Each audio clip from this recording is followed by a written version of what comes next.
हमने पहले पढ़ा था भारतीय संविधान के बारे में, एक पेज पढ़ चुके थे लेकिन थोड़ा सा लेट हो गया। आगे मैं टॉपिक स्टार्ट करती हूँ।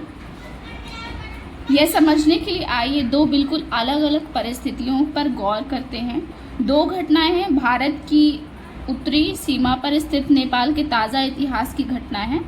समाचार पत्रों के माध्यम से ऊपर दी गई खबर में बताया गया कि नेपाल के लोगों में हाल ही में आंतरिक संविधान की मंजूरी दी है।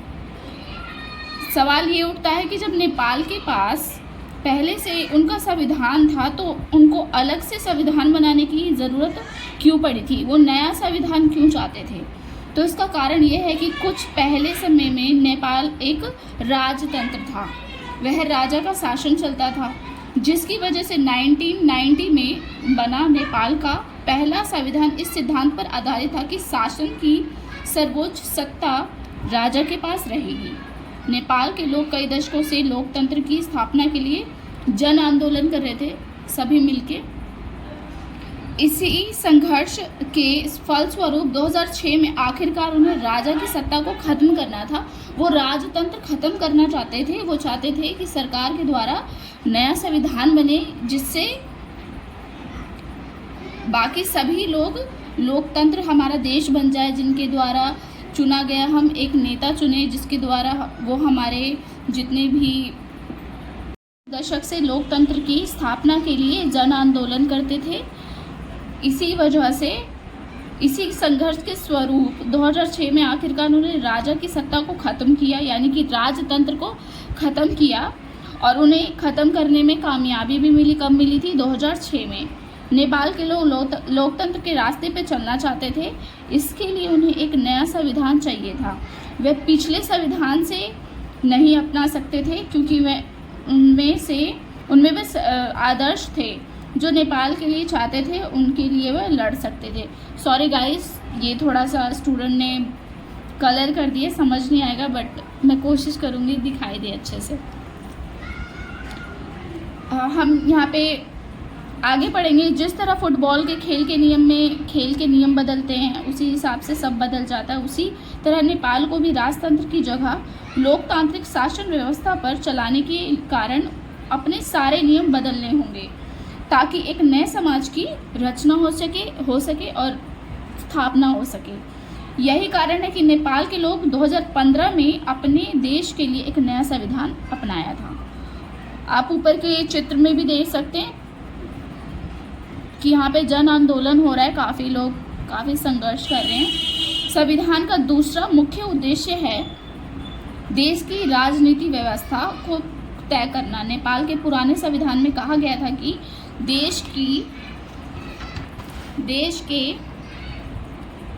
शासन की बागडोर जो है राजा और मंत्री परिषद के हाथ में रहेगी।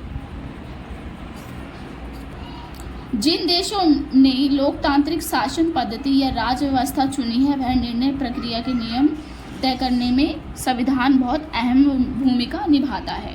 क्वेश्चन यहाँ बनता है कि लोकतंत्र क्या है? तो लोकतंत्र क्या है हम यहाँ पे डिसाइड कर सकते, यहाँ तक लिख सकते। लोकतंत्र में हम अपने नेता खुद चुनते हैं। लोकतंत्र किसे कहते हैं? इसका आंसर यहाँ से है,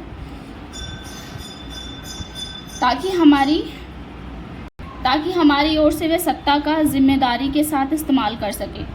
फिर भी इस बात की संभावना हमेशा रहती है कि राजनेता सत्ता का दुरुपयोग ना करे। इस तरह का जो भी विकृतियां होती हैं, उनसे बचाव करने के लिए संविधान में अलग अलग नियम भी तय किए गए हैं। राजनेताओं द्वारा सत्ता के इस दुरुपयोग से लोगों के साथ भारी अन्याय भी हुआ है। इसका चित्र के माध्यम से काफ़ी अच्छे से समझाया गया है। आगे हम पढ़ते हैं। लोकतांत्रिक समाजों में प्राय संविधान ही ऐसे नियम तय करता है जिसके द्वारा राजनेताओं के हाथों सत्ता के इस दुरुपयोग को रोका जा सकता है। भारतीय संविधान में ऐसे बहुत सारे मौलिक अधिकार हैं जिनका दुरुपयोग होता आया है मंत्रियों द्वारा, और जो इस सत्ता में रहते हैं राजनेता वगैरह, उनके द्वारा। आप 7th क्लास में भी इस पाठ्यक्रम को पढ़ चुके हैं। दलित लेखक जो हैं ओम प्रकाश वाल्मीकि, उनके अनुभवों को कुछ याद कीजिए उस अध्याय में बताया गया है कि ओम प्रकाश को दलित होने के कारण कितना भेदभाव सहना पड़ा था। वह आपने पढ़ा था कि भारतीय संविधान देश के सभी व्यक्तियों को समानता का अधिकार देता है। हमारा संविधान कहता है कि धर्म, नस्ल, जाति, लिंग तथा जन्म स्थान के आधार पर अगर किसी भी देश में नागरिक के साथ भेदभाव होता है तो ऐसा नहीं होना चाहिए। इस प्रकार समानता का अधिकार भारतीय संविधान में दिया गया एक मौलिक अधिकार है। हमें अपने मौलिक अधिकारों का प्रयोग हमेशा करना चाहिए, लेकिन उसका दुरुपयोग नहीं करना चाहिए। इसमें क्वेश्चन बनता है, भारतीय संविधान में मौलिक अधिकारों की व्याख्या कीजिए। तो आप यहाँ से यहाँ तक लिख सकते हैं। Thank you. आगे की वीडियो के लिए फॉलो एंड सब्सक्राइब कीजिए। Thank you so much.